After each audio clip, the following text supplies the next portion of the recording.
Nasema kwa sababu nilikuwa na harambee.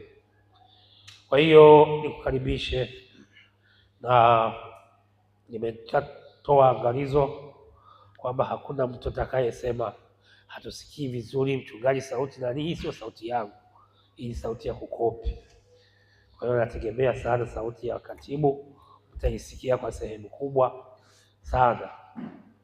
Mimi niwakaribishe wa TikTok karibu sana, YouTube karibu sana, usikilize yale tunayofundisha. Nimekuwa na mijadala mingi redioni, Facebook, Instagram, TikTok, mitandao ya jamii yote, watu wakisema kwamba zaka ni makosa kuichangisha au kuitoa. Mimi nakanusha kwa sababu nina umri mkubwa toka niokoke. Bahati nzuri wale wachanga ninaowaona mitandaoni hata miaka 50 hawajafikisha. Kwa ni wachanga, ni wapinga Kristo wale. Wanampinga Kristo. Katika Mathayo 23:23 Yesu alisema, toeni na vitu mlivyo navyo, lakini msiache kutoa na yale mengine. Maana yake nilisema toeni michango yote ya kanisa, toeni sadaka zote, na yale mengine nayo msiache kutoa. Mathayo 23:23 alisema. Lakini yako mambo mengi sana aliyosema, nilizungumza siku ya Jumatano kabla sijazidiwa sana, nilizungumza hayo Jumatano. Nadhani wenye simu kubwa tulikuwa pamoja katika hilo. Sasa kwa wale wanaosema kwamba makuhani ndio wanaotoa, wanisikilize sasa. Kwa wale wanaosema sijui sisi ndio hatoi, wanisikilize sasa. Kwa sababu sisi watakatifu na makuhani, na ndiyo maana tunataka tusidaiwe. Kanisa hili sidaiwe. Watazamaji na wasikilizaji wote wanaonifuatilia wasidaiwe. Mwanza na Kigoma nimewakuta watu kule Mwanza wanaosema tunakufuatilia mchungaji, uishi milele. Kwa hiyo hapa naamini naombewa na watu wengi, afya yangu itakuwa safi. Karibuni sana, twende tuwe pamoja wote. Tuanzie kitabu cha Kumbukumbu, sio Kumbukumbu la Torati. Tuanzie kitabu cha Kutoka sura ya 19 na mstari wa 5 na wa 6. Jinsi tutakavyokuwa makuhani na jinsi tulivyokuwa makuhani, maana yake ni watiifu. Watu wote ambao ni watiifu ni makuhani na watakatifu. Twende karibu. Kitabu cha Kutoka sura ya 19 mstari wa 5 na wa 6, Biblia inasema, sasa basi ikiwa mtaitii sauti yangu kweli kweli na kulishika agano langu, hapo ndipo mtakapokuwa tunu kwangu kuliko makabila yote ya watu, maana dunia yote pia ni mali yangu.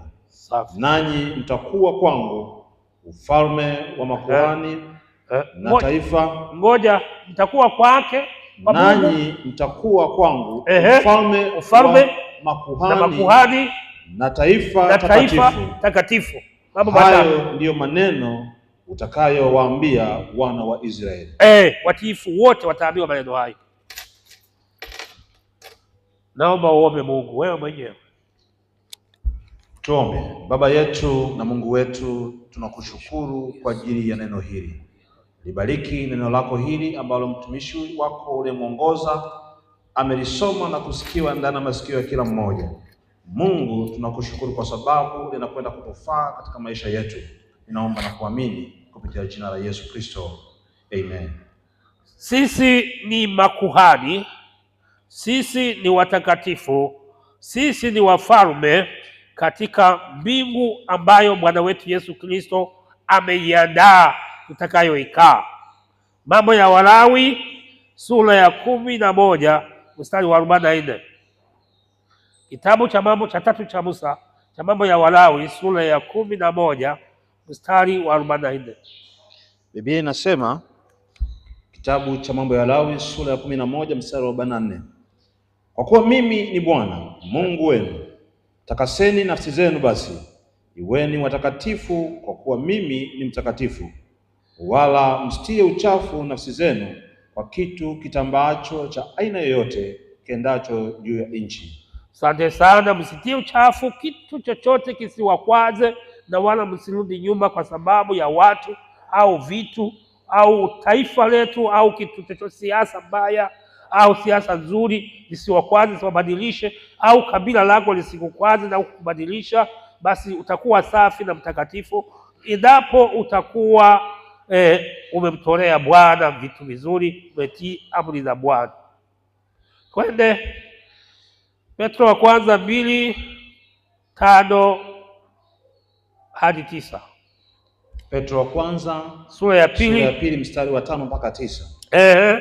Ninyi nanyi kama mawe yaliyo hai, mmejengwa mwe nyumba ya Roho, kuhani mtakatifu, mtoe dhabihu za Roho zinazokubaliwa na Mungu kwa njia ya Yesu Kristo. Kwa kuwa imeandikwa katika maandiko, tazama naweka katika Sayuni jiwe kuu la pembeni, teule lenye heshima, na kila amwaminie hata tayarika. Basi heshima hii ni kwenu ninyi mnaoamini, bali kwao wasioamini jiwe waliokataa waashi limekuwa jiwe kuu la pembeni, tena jiwe la kujikwaza mguu na mwamba wa kuangusha, kwa maana hujikwaza kwa neno lile wasiliamini, nao waliwekwa kusudi wapate hayo. Bali ninyi ni mzao mteule, ukuhani wa kifalme, taifa takatifu, watu wa milki ya Mungu, mpate kuzitangaza fadhili zake yeye aliyewaita mtoke gizani mkaingie katika nuru yake ya ajabu. Asante sana. Nadhani mnamsikia na mambo yaliyoandikwa mnayasikia. Haya ni mambo ambayo tunapaswa kuyajua kabla hatujaanza kumtumikia Mungu wala kumtolea Mungu chochote. Napaswa kwanza tuwe kwenye nafasi hizo. Anasema katika mstari wa 5 wa waraka wa kwanza wa Petro, ninyi nanyi kama mawe yaliyo hai, mmejengwa muwe nyumba ya Roho. Ndio, mmejengwa muwe nyumba ya Roho, ukuhani mtakatifu. 2, mtoe dhabihu za Roho. 3, zinazokubaliwa na Mungu. Kuna zinazokubaliwa na Mungu, kuna zisizokubaliwa na Mungu. Kwa hiyo lazima uelewe hii. Kwa njia ya Yesu Kristo, dhabihu takatifu ya kumpendeza Mungu, inayokubaliwa na Roho, inayokubaliwa na Mungu, inayokubaliwa na Yesu. Wala msiyumbeyumbe wala kuyumbishwa na hao watu mnaowaona ambao mbinguni hawaendi. Mstari wa 9, bali ni mzao mteule. 1, ukuhani wa kifalme. 2, taifa takatifu. 3, watu wa milki ya Mungu. 4, mpate kutangaza fadhili za Bwana. Tunatangaza fadhili za Bwana kwa midomo yetu, kwa vyombo vyetu, kwa vinanda vyetu, kwa magari yetu, kwa tiketi na nauli zetu. Tunatangaza ufalme wa Mungu kwa njia zote zinazokubalika, chini ardhini, angani, juu hewani, kwa ndege. Yote tunatangaza kwa njia ya vitu hivi. Ni kwa sababu ya sadaka. Hivi vitu ni kwa sababu ya sadaka. Ukiona hivi tunavyorekodi na kurusha, ni kwa sababu mnatoa sadaka vizuri. Kama hamkutoa sadaka vizuri, mimi nitashindwa kupata posho. Kwa hiyo nitashindwa kununua, au nitashindwa nitashindwa kulipia serikalini. Kwa hiyo nikishindwa kulipia serikalini, hatutakuwa na kurusha matangazo. Hatuwezi kurusha. Huyu anayetufanyia hii kazi juzi alifukuzwa tena kwa marungu na mawe kama mnyang'anyi, lakini kwa sababu ninyi mnalipa vizuri fungu la 10, nilisema mwanangu, usifanyiwe ubaya namna hii, dunia haijaisha, tukaingia kwenye mateso. Tafuta chumba upange, tutalipia. Mimi nitakuwa nalipia, ukae humo. Kwa hiyo moja ya kazi ambazo zipo makanisani kwetu ni kuangalia vitu vinavyopungua ili kazi ya Mungu isonge mbele. Ndiyo sasa hivi tunatangaza kwamba wamekwenda kutangaza huko, kwenda kutangaza uchumba na nini na nini na nini. Vyombo tunavyorusha vinaonyesha watu wote waliomo kanisani, hakuna mtu aliyejificha, labda yule asiyehudhuria na yule asiyetaka kuonekana kwenye nyumba ya Mungu. Kwa hiyo ninyi kutoa zaka na sadaka, malimbuko na pamoja na michango, ninyi ni makuhani, ninyi ni watakatifu. Ndiyo, lazima muwe hivyo, msiwe wezi. Hakuna sababu ya kuwa mwizi.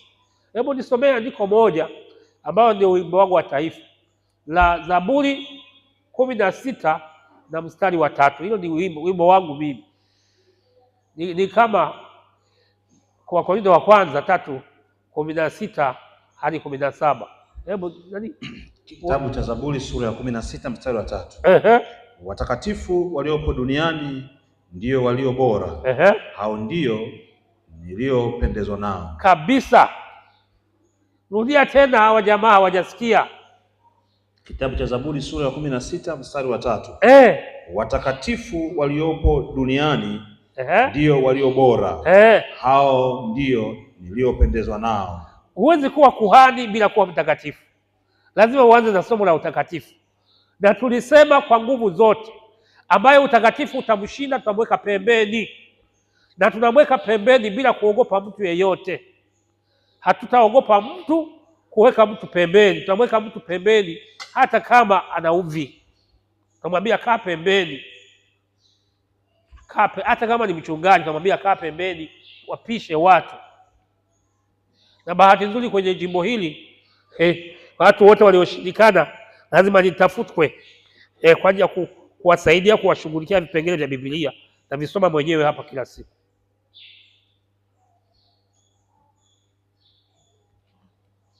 Kinachowapeleka watu jehanamu ni fedha na tamaa ya macho na tamaa ya mwili.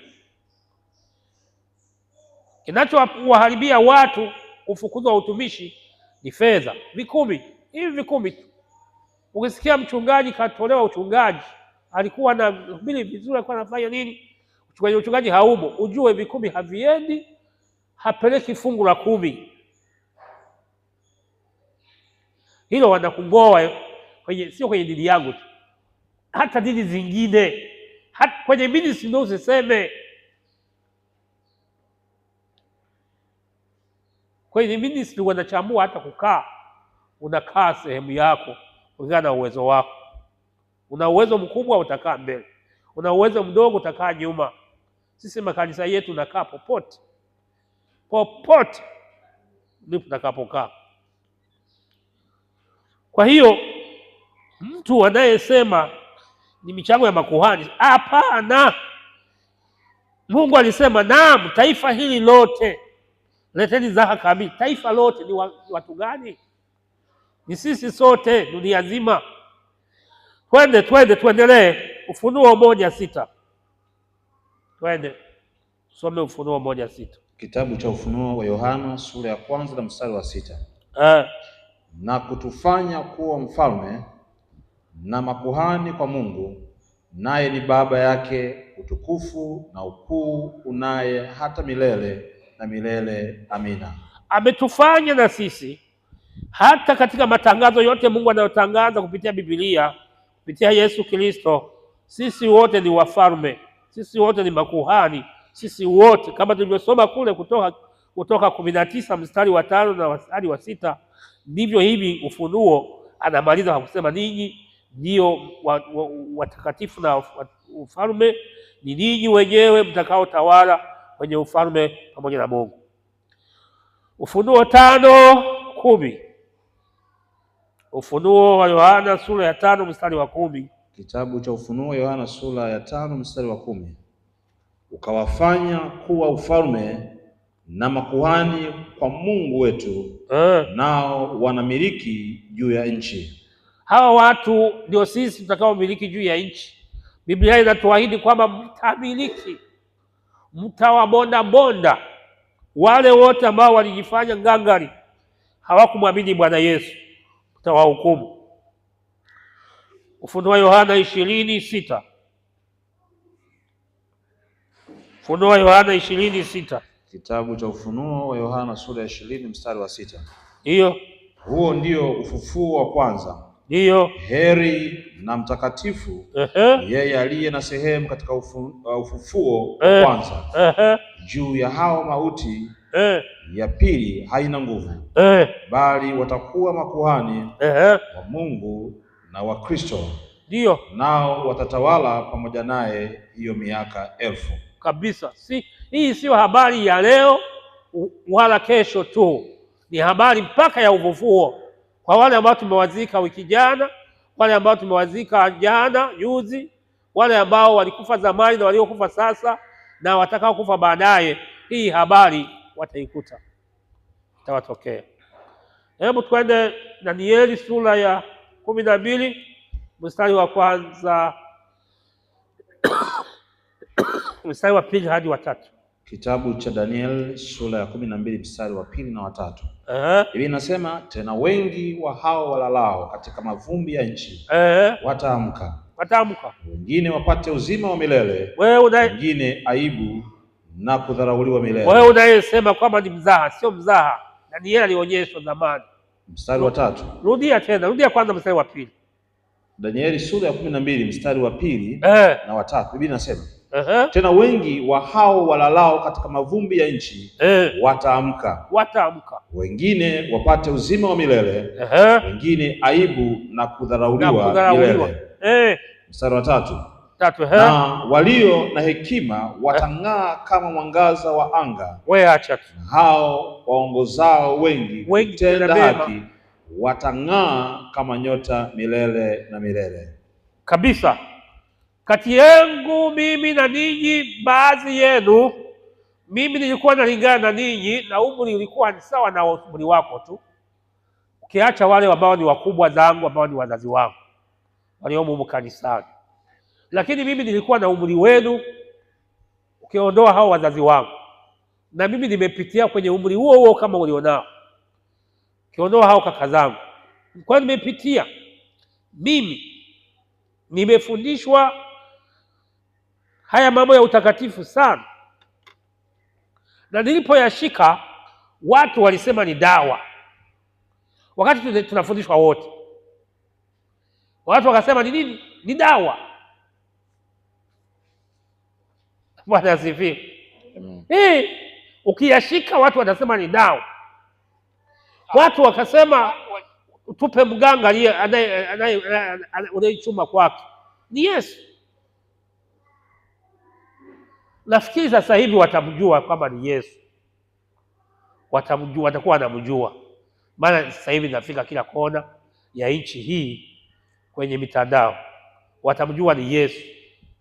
Na kila mtu anatamani kufika hapa, au kila mtu anatamani niende kwao, angalau wakaone kile nilichokuwa nikizungumza zamani kinachotokea sasa.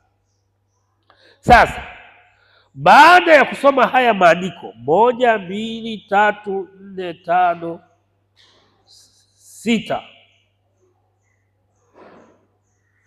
6, baada ya kusoma haya maandiko 6, 1, 2, 3, 4, 5, 6, 7, 8, nadhani kila mtu ameelewa kwamba ni mtakatifu, ni kuhani, ni mfalme mtarajiwa katika ufalme wa Mungu na kiongozi mkuu katika ufalme wa Mungu. Tunataka sasa tuwajulishe aina 3 za laana zinazowafuatilia watu wenye visababu wasiotoa zaka, wenye sababu za uongo. na wale wanaotoa pungufu na wale wasiolipa michango walioahidi.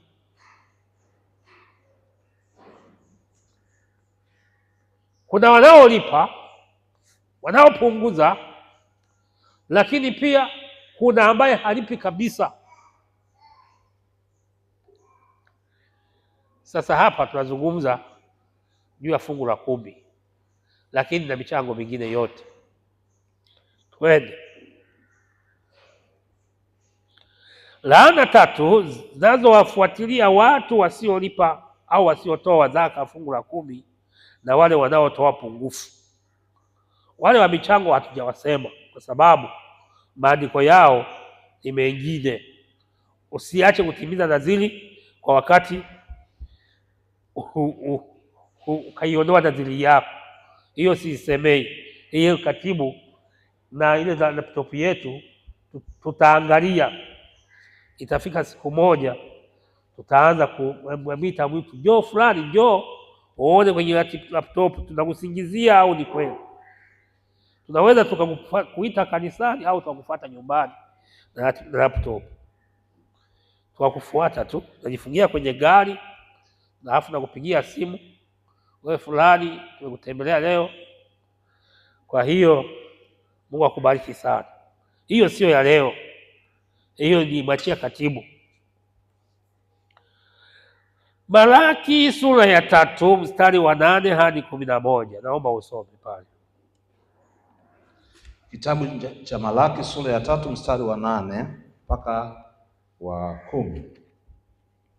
Hivi nasema, je, mwanadamu atamwibia Mungu? Lakini ninyi mnaniibia mimi.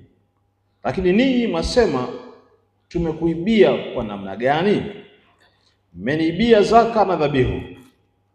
Ninyi mmelaaniwa kwa laana, maana mnaniibia mimi, naam, taifa hili lote. Leteni zaka kamili ghalani, ili kiwemo chakula katika nyumba yangu, mkanijaribu kwa njia hiyo, asema Bwana wa majeshi, mjue kama sitawafungulia madirisha ya mbinguni na kuwamwagieni baraka hata isiwepo nafasi ya kutosha au la. Asante sana. Sababu kubwa nzito mpaka Mungu anakasirika ni kwa sababu aliona vitu vingine vinafanyika. Jana walikuwa wanacheza kigodoro pale Boko Chama. Sio Chama. Boko kwa Mpemba. Uliona nani? Stefano uliona? Abiudi uliona? Juzi, ilikuwa juzi. Ni jana. Basi kama jana ni siku 2.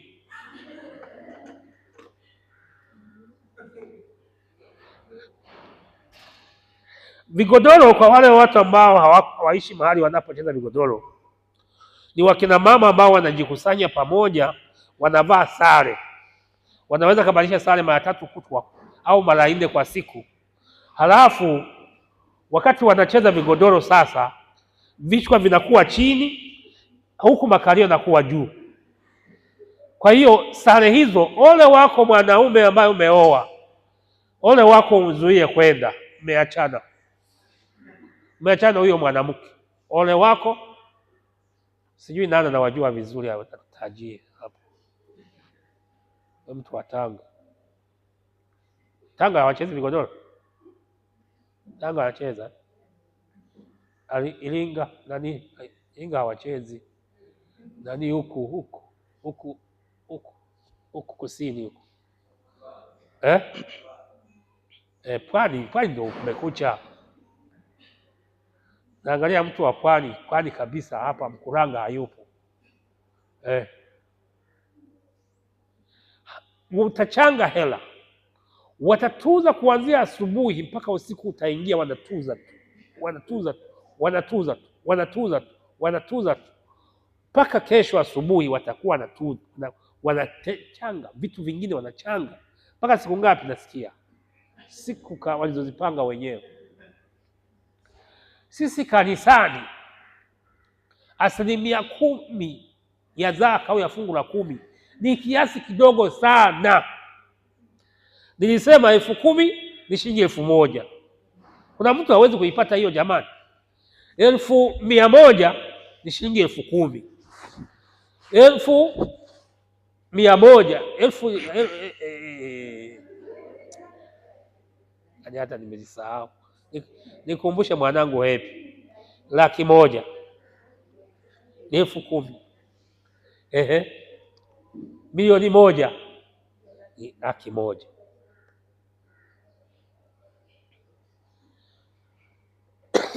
Kigodoro wakiweka mchango ni 300,000. Lazima uzitoe.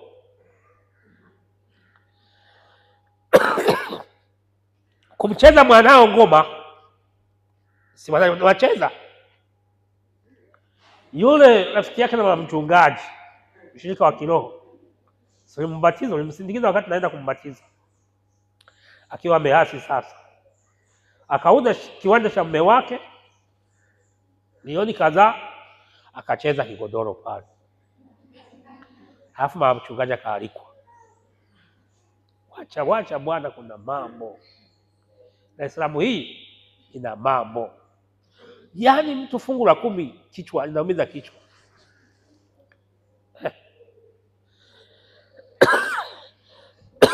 Tuendelee.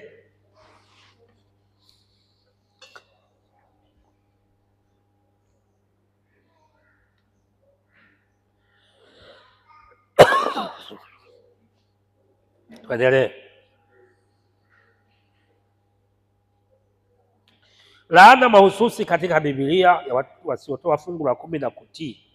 Maana yake laana kubwa inayoangukia ni kutokutii. Laana hiyo ni mbaya mno na inatisha katika dunia yote sana. Katika Biblia inatisha. Laana itatisha mno. Kumbukumbu la Torati 28:15 hadi 47. Tungefika mpaka 60 lakini tunaenda mpaka 47. Soma Kumbukumbu la Torati sura 28 mstari wa 15 hadi 47. Kitabu cha Kumbukumbu la Torati sura ya 28 mstari wa 15 mpaka 47.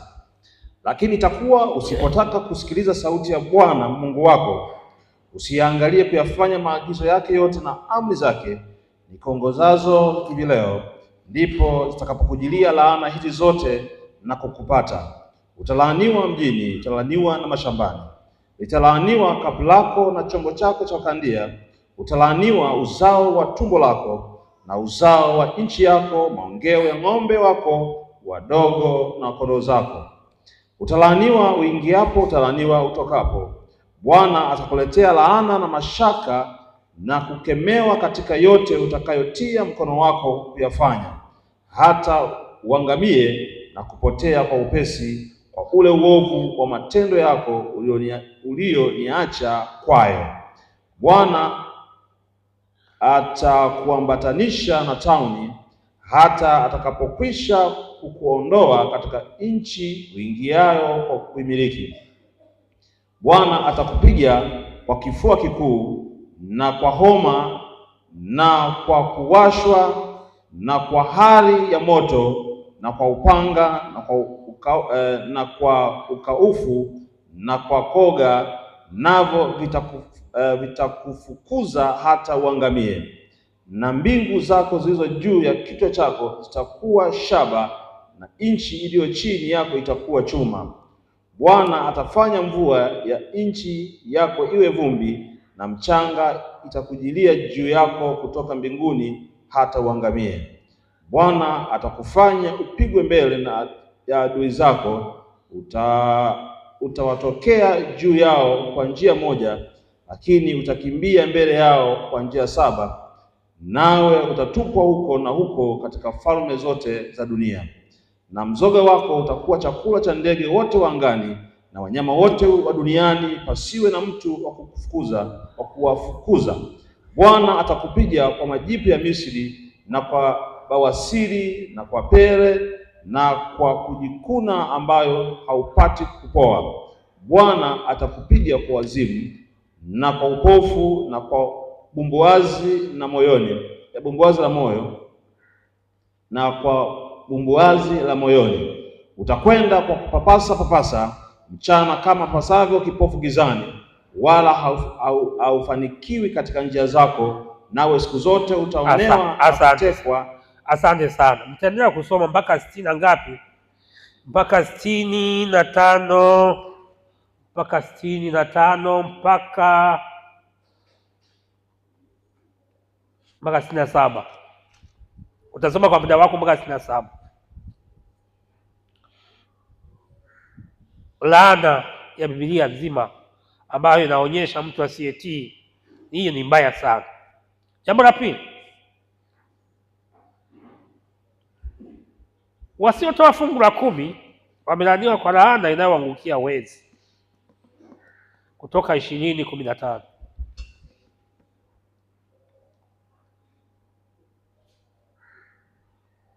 Kutoka 20:15. Ndio maana nimesema nikomae na haya manani. Kutoka sura 20. Kwa sababu kila mtu anapewa kufundisha, hawezi kuyafundisha haya, anayaogopa. Kwa hiyo ni waoga, hata mimi nihangaike nayo hivi. Hata wewe nikakwambia uje ufundishe hapa, haya ufundishi, unayaogopa kama nini? Maana yanakuchoma wewe mwenyewe. Soma Kutoka sura 20 mstari wa 15, usiibe. Basi umemaliza. Basi umemaliza, usiibe. Laana kubwa ya watu wasiotoa fungu la 10 ni laana iliyoandikwa katika kitabu cha Kutoka sura 20 mstari wa 15, usiibe. Gusa jirani yako muulize, vipi? Unaielewa hiyo ngoma? Usiibe fungu la 10. Hebu unaielewa hiyo ngoma? Gusa jirani yako. Wengine hawataki kuguswa ujue.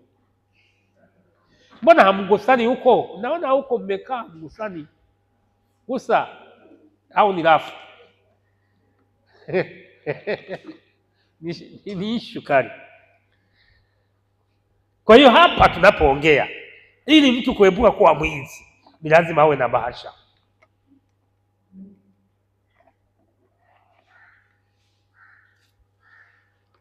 Aina za laana. Laana ya kwanza ni laana inayowaangukia wanaoiba fungu la 10 na sadaka na michango mbalimbali. Laana ya pili ni laana ya kumwibia Mungu na kupunguza zaka. Ya Malaki 3:8 hadi 9. Kupunguza zaka. Ulikuwa Mungu amekujalia umepata milioni 1, unatakiwa 100,000, unapeleka 70. Sasa unakunja. Umepata 50,000, badala ya kutoa 5,000 unapeleka 2,000. Kapanga foreni hapo. Kilichowaua Anania na Safira ndio hicho. Walikwenda kutangaza vitu ambavyo si vya ukweli. Roho Mtakatifu akawaona. Macho ya Bwana ni makali mno. Itika imba hivyo. Macho ya Bwana ni makali. Itika tu hiyo wimbo. Mpaka mtaufahamu. Yaani mpaka mtaufahamu. Macho ya Bwana ni makali mno. Macho ya Bwana ni makali mno. Macho ya Bwana ni makali mno. Macho ya Bwana ni makali mno. Yalimuona Yona ndani ya samaki, yakamuona Nuhu ndani ya safina. Macho gani nauliza ni makali mno. Macho ya Bwana ni makali mno. Ngoja tuendelee, mtaujua tu kuimba leo. Na hivi afya yangu ni mbaya, basi hivyo tutakwenda hivyo. Haidhalishi hata tukitoka saa 8, lakini tutakuwa tumejua macho ya nani ni makali mno. Yalimuona sasa Anania yalimuona nani ndani ya safina, yakamuona Nuhu ndani ya safina. Macho gani? Nauliza, ni makali mno. Utaimba tu, baadaye utaimba. Ngoja tuendelee kusoma, atanisaidia Zawadi hapo, yeye ni mzima. Haya, laana 2 zinazoangukia wezi: laana ya fungu la 10 na laana ya kumwibia Mungu, kupunguza zaka na michango kutoilipa. Hiyo ni laana mahususi inayowafanya watu kuonekana kuwa wezi. Wizi ni laana kubwa ambayo hata wanaoiba fedha, mali huishia pabaya baada ya kupukutika. Vyovyote walivyoiba vikawa moshi. Narudia tena, wizi ni laana mbaya kubwa mbaya ambayo hata wanaoiba fedha, wanaoiba mali huishia pabaya baada ya kupukutika. Vyote walivyoiba vikawa moshi, vyote walivyoiba vikaisha, na wenyewe wanarudi kuibiana wao kwa wao vyote wanavyopunja. Na laana mbaya zaidi pale unapokuwa umeikata na kuipunguza, huoni ulichonunua, huoni ulikofika. Maana yako umejikatia maeneo, wewe mwenyewe maeneo ya maisha yako umeyapunguza. Kitu ambacho ulikuwa nacho kinakuwa ni hafifu. Utanunua jiko la gesi, litaisha haraka. Utanunua redio, itakufa. Utanunua simu, inadumukia kwenye maji. Utakaa hivi, utaugua, utaenda hospitalini kutibiwa kwa hela ulizoiba, kumbe wakati mwingine usinge kwenda. Hivi mimi tunaona nimesimama hapa, kuna mtu mwingine anaweza kusema kwa ninavyojisikia hata kanisani sikanyagi mwezi mzima. Humu wangu. Laana hii, nimeshakula laana hii. Lakini mimi najua nikishika safari zangu, bahasha zangu wahesabuje? Mnaziona hamzioni? Bahasha zangu mimi naacha. Hata kama nikisafiri naacha bahasha yangu ya fungu la 10 naiacha. Bahati nzuri siku ya Jumatano naweza kuchomoa kwenye bahasha, nikaandika kwenye bahasha ile, chomeka huko. Mwingine akisafiri akienda mwezi mzima, wiki 2, wiki 3, fungu la 10 nakula yote. Nakula moto, nakwambia. Nakula moto wa kuotea mbali. Fungu la 10 ni kidogo sana. Doti ya pili. Doti ya kwanza, wizi ni laana kubwa ambayo inawaangukia wanaoiba mali ambao wanaishia pabaya. Doti ya pili, kamwe hautafaidika na zaka unazoiba, zitakupeleka jehanamu. Zakaria 5:3-4. Naomba usome. Zakaria 5:3-4. Kitabu cha Zakaria. Zakaria ni mwishoni kabisa Zakaria sura ya 5 mstari wa 3 na ule wa 4. Karibu na Malaki. Ndipo akaniambia, hii ndiyo laana itokayo kwenda juu ya uso wa nchi yote. Maana kwa hiyo kila aibaye atatolewa kama ilivyo upande mmoja, na kuwa hiyo kila aapaye atatolewa kama ilivyo upande wa pili. Mstari wa 4. Nitaituma itokee, asema Bwana wa majeshi, nayo itaingia katika nyumba ya mwivi na katika nyumba yake yeye aapaye kwa uongo kwa jina langu, nayo itakaa katikati ya nyumba yake na kuiteketeza pamoja na boriti zake na mawe yake. Maana rudia, hawajasikia vizuri hawa jamaa. Tarudia laana hizi. Kitabu cha Zakaria sura ya 5 mstari wa 3 mstari wa 3 hadi wa 4. Ndipo akaniambia, hii ndiyo laana itokayo kwenda juu ya uso wa nchi yote ya Tanzania yote, au kwa hiyo kila aibaye atatolewa kama ilivyo upande mmoja. Sawa kabisa. na kwa hiyo kila apaye atatolewa kama ilivyo upande wa pili. Mstari wa 4, nitaituma itokee, asema Bwana wa majeshi, nayo itaingia katika nyumba ya mwivi na katika nyumba yake yeye apaye kwa uongo kwa jina langu. Watu wawili. Nayo itakaa katikati ya nyumba yake wanaojifanya ni wa kweli, na kuiteketeza pamoja na boriti zake na mawe yake. Basi Bwana tafafanua siku nyingine, lakini uelewe laana inapokaa imekaa pabaya mno, pabaya mno. Nitaituma itokee, asema Bwana wa majeshi, nayo itaingia katika nyumba ya mwivi moja na katika nyumba yenye aapaye kwa uongo, kama kanisani wamo au kwa kweli Mungu hana huruma. Nayo itaingia nyumba ya mwivi moja, katika nyumba ya mtu aapaye kwa uongo mbili, kwa jina langu. Anasema haki ya Mungu lazima kwa haki ya Mungu hiyo inakula kwako. Nayo itakaa katikati ya nyumba yake, itakaa kwenye makochi, itakaa kwenye stuli, kwenye viti unavyokalia pale pale ndani. Watoto wakizaliwa tu wanayo. Akiingia mgeni akikaa wiki tu anayo hiyo laana. Maana sio baraka hiyo. Kwa hiyo ni kuepuka laana. Noti ya 3, ione zaka kuwa kitu muhimu cha kumtolea Mungu kwa wakati wako. Ione zaka au fungu la 10 kuwa kitu muhimu cha kumtolea Mungu kila wakati.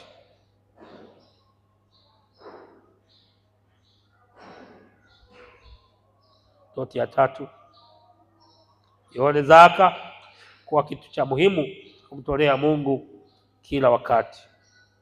Noti ya 4, usipuuze kutoa fungu la 10 au zaka au kikumi katika maisha yako yote. Usipuuze. Umepuuza vya kutosha, umekula sana hela za Mungu, sasa usiache, usije. Inasema haya si hapa kanisani peke yake, na huko kwa hao ninao waona huko, na waeleza ninyi ninao waona huko. Msipuuze huko mnakokaa kwenu, makanisa yenu huko mnakosali, mnakosalishwa, mnakosalisha. Msipuuze. Wa kwanza kutoa zaka awe mchungaji, wa pili mama mchungaji, wa tatu awe kiongozi yoyote wa chini ya mchungaji, wa 4 awe mshirika. Kwa kuwa washirika wana uwezo mkubwa kuliko wachungaji. Jamani, washirika wana uwezo mkubwa kuliko wachungaji, maana wanatafuta fedha, hawalali. Hakuna watu wanaotafuta fedha kama wa kanisa hili hapa, wanatafuta fedha sana. Waliokuwepo Ijumaa mlikuwa wangapi? Wengine walikuwa kutafuta fedha, kwa hiyo hela wanazo. Waliokuwepo Jumatano mlikuwa wangapi? Wengine walikuwa kutafuta nini? Fedha. Kwa hiyo hatuna wasiwasi na tunachokifundisha. Kwa hiyo wakija sasa kanisani, watakuja na burungutu na fedha, na sisi tutapanga mipango ya kufanya kanisani mikubwa na mizuri. Noti ya 4, usipuuze kutoa fungu la 10 katika maisha yako yote. Noti ya 4 nimesema usipuuze kutoa fungu la 10 katika maisha yako yote. Nimeanza mwaka 2015 kufundisha masomo haya, na yanawezekana mtu akashtuka, lakini usishtuke. Haya yametusaidia sana kwenye kanisa hili sana, fungu la 10 sana. Namba 3, watu wasiotoa fungu la 10 au zaka wamelaniwa kwa laana kubwa inayowaangukia wezi wa fungu la 10. Laana kubwa inayoangukia wezi wa fungu la 10. Makanisa hayakui kwa sababu ya wezi. Mchungaji analia, viatu havina kiwi, hakuna Pasika ya 50,000.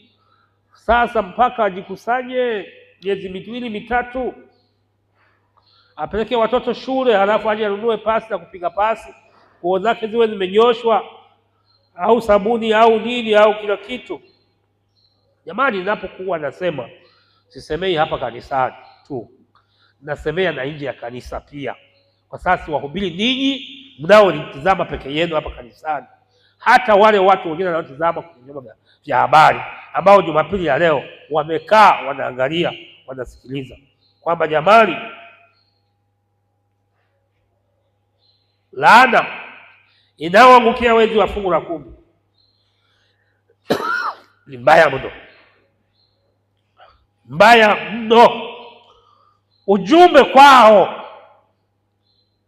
kwao, macho ya Bwana yanaona mahali popote. Mithali 15:3.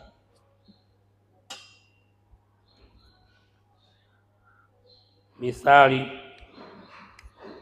ya Daudi, kitabu cha Mithali sura ya 15 na mstari wa 3. Macho ya Bwana yako kila mahali, yakimchunguza mbaya na mwema. Tumeimba sana hapa, kidogo watu waanze kuufahamu. Tutaimba tena, macho ya Bwana makali. Yaani watu wamejipanga kuuimba huo wimbo. Tutauimba baadaye kwenye kinanda. Wewe acha. Watu wa namna hiyo wakumbuke macho ya Bwana ni makali mahali popote, hata uvunguni, hata kwenye chumba, hata kwenye moyo. Yesu anaingia, anaona kwamba hawa wamekosea. Noti ya pili. Noti ya kwanza, wakumbuke kuwa macho ya Bwana yanaona mahali popote walipo. Noti ya pili, ni vibaya kula fungu la 10 au kujiazima, hasa ninyi wafanyakazi. Sisi wafanyakazi tunasema ngoja tulipe madeni yote, halafu tujiazime na fungu la 10 tutalipa nani. Naona tu mchungaji wetu anabadilisha makoti. Ndugu, usiangalie makoti. Ili koti nilovaa na mshirika mmoja aliyetoa kwa hiari yake. Kiatu nilichovaa ni cha washirika wengi tu, sitaki kuwataja majina, ambao walinunulia wakati naenda Dodoma mwaka fulani.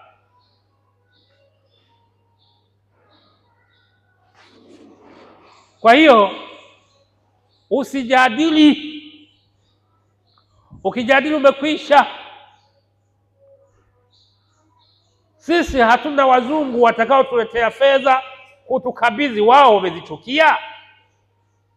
Hata anayemtolea Mungu sadaka anakuwa anamtolea Mungu, vinginevyo mtu asingetoa chochote kwa Mungu, angeacha. Lakini mtu akinipa mimi, amempa Mungu. Na mimi mwenyewe ndio maana natoa ili nibarikiwe. Na mimi mwenyewe nilikuwa mstari wa mbele kutoa ili nibarikiwe.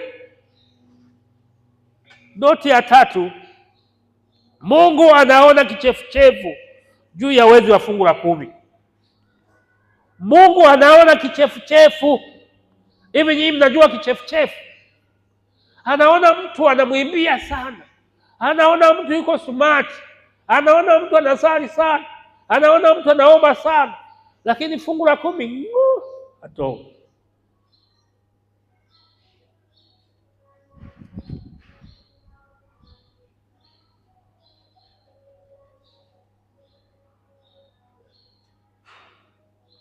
Noti ya 4, laana mbaya wasiotoa fungu la 10 ni wezi wa mali za Mungu. Malaki 3:8 hadi 9. Wala usisome.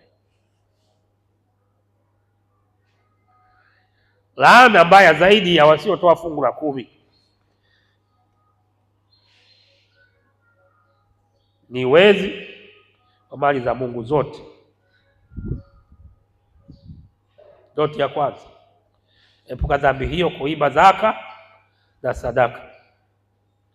Noti ya pili, shinda kwa kumtolea Mungu zaka na dhabihu, michango na kila kitu. Noti ya tatu, anza leo kumtolea sadaka zote ulizomwimbia Mungu, naye Mungu atakusamehe usije adhibiwa ukapelekwa jehanamu ya moto. Soma Kumbukumbu la Torati 28:1 hadi 14. Naomba usubiri kwanza nirudie noti hizi. Noti ya kwanza, epuka dhambi. Epuka dhambi hiyo ya kuimba zaka na fungu la sadaka na michango na fungu la 10. Noti ya pili, shinda kwa kumtolea Mungu zaka na dhabihu. Noti ya tatu, anza leo kumtolea sadaka zote ambazo ulimdhulumu Mungu, ukamwibia Mungu, naye Mungu atakusamehe usije adhibiwa jehanamu ya moto. Naomba msomaji wetu asome Kumbukumbu la Torati 28 mstari wa kwanza hadi 14. Kitabu cha Kumbukumbu la Torati sura ya 28 mstari wa kwanza mpaka 14. Itakuwa utakaposikia sauti ya Bwana Mungu wako, ngoja kwa bidii kuyatunza kuyafanya maagizo yake yote nikuagizayo leo, ndipo Bwana Mungu wako atakapokutukuza juu ya mataifa yote ya duniani. Ndio, na baraka hizi zote zitakujilia na kukupata usikiapo sauti ya Bwana Mungu wako. Utabarikiwa mjini, utabarikiwa na mashambani, utabarikiwa uzao wa tumbo lako na uzao wa nchi yako na uzao wa wanyama wako wa mifugo, maongeo ya ng'ombe wako na wadogo wa kondoo zako. Itabarikiwa kapu lako na chombo chako cha kukandia unga. Utabarikiwa uingiapo, utabarikiwa na utokapo. Bwana atawafanya adui zako wainukao juu yako kupigwa mbele yako. Watakutokea kwa njia moja, lakini watakimbia mbele yako kwa njia 7. Bwana ataiamuru baraka ije juu yako katika ghala zako na mambo yote utakayotia mkono wako, naye atakubarikia katika nchi akupayo Bwana Mungu wako. Bwana atakuweka uwe taifa takatifu kwake, kama alivyokuapia, utakaposhika maagizo ya Bwana Mungu wako na kutembea katika njia zake. Na mataifa yote ya duniani watakuona umeitwa kwa jina la Bwana, nao watakuwa na hofu kwako, na wapagani wote. Bwana atakufanya uwe na wingi wa uheri katika uzao wa tumbo lako, uzao wa wanyama wako wa mifugo, uzao wa nchi yako, katika nchi Bwana aliyowaapia baba zako kwamba atakupa.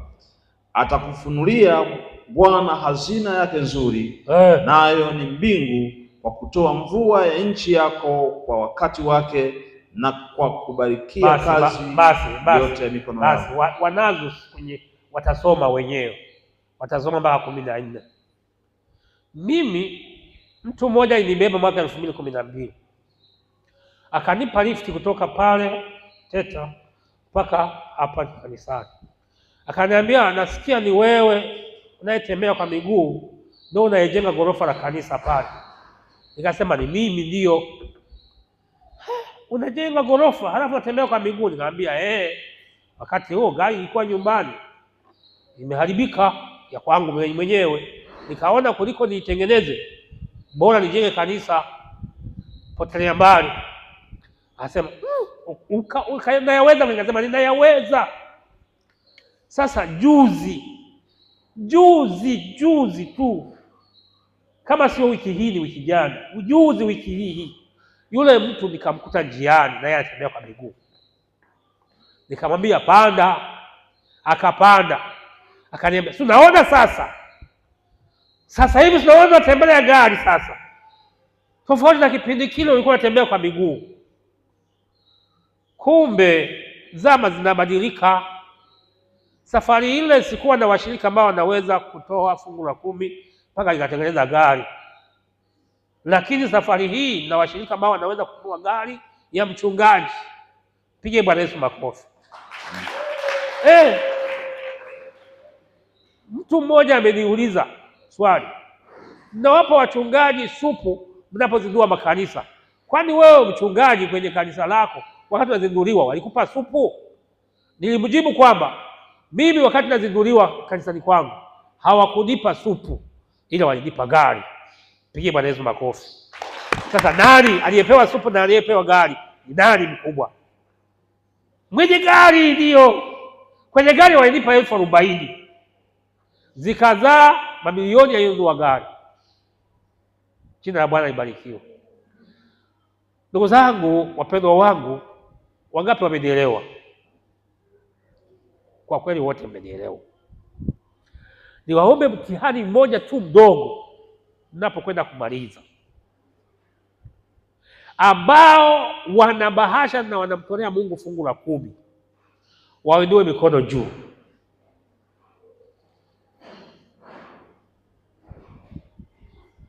Kisha wasimame.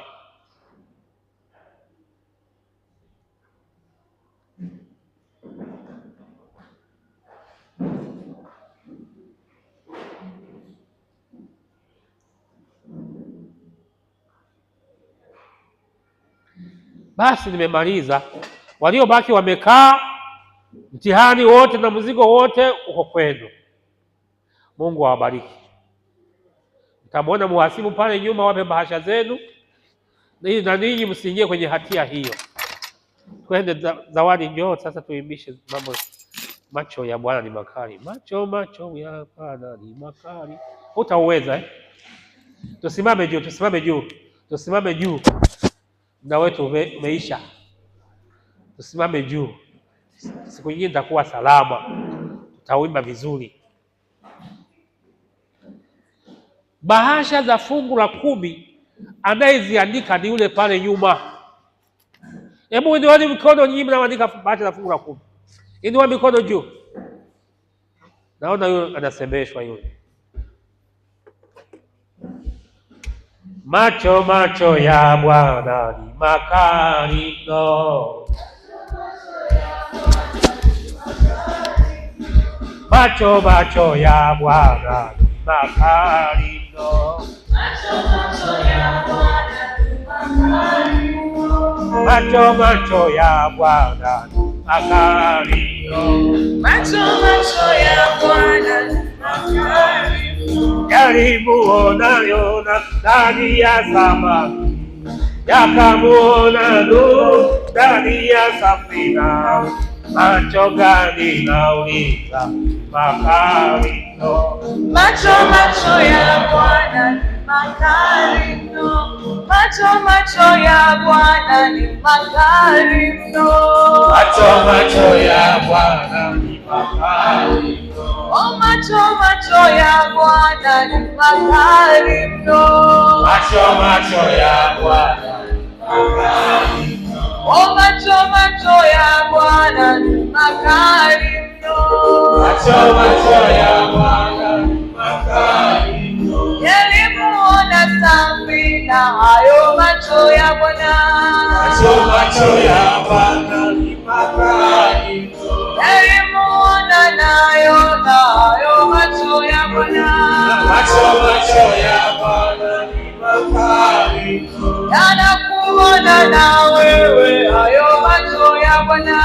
Macho ya Bwana ni makali mno. Yanatuona sisi sote hayo macho ya Bwana. Macho ya Bwana ni makali mno.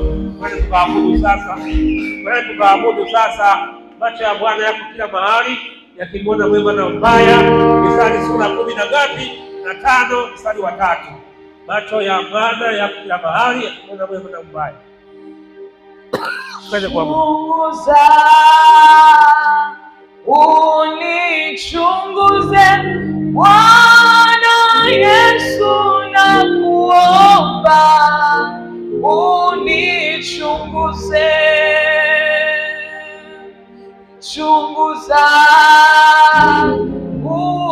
unichunguze Bwana Yesu, na kuomba unichunguze.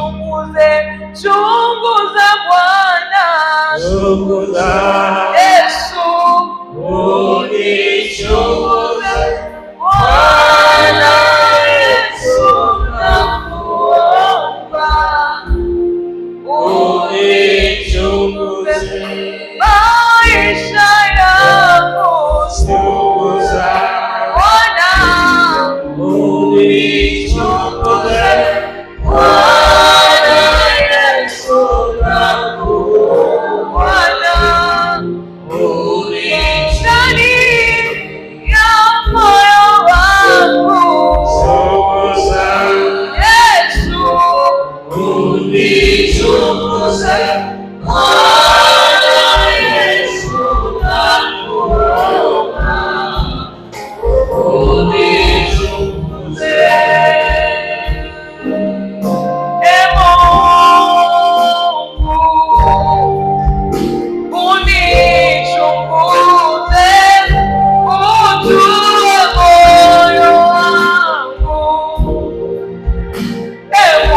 Biblia inasema wazi kwamba wezi ni wezi tu, wanaoiba fungu la 10 katika kitabu cha Kutoka na kitabu cha Malaki na kitabu cha Zekaria na kitabu cha Nehemia, wote hawa ni wezi tu, na hatuwezi kuwabagua kwa sababu sura za watu hao ni takatifu, na inawezekana wana shida hiyo moja tu katika maisha yao.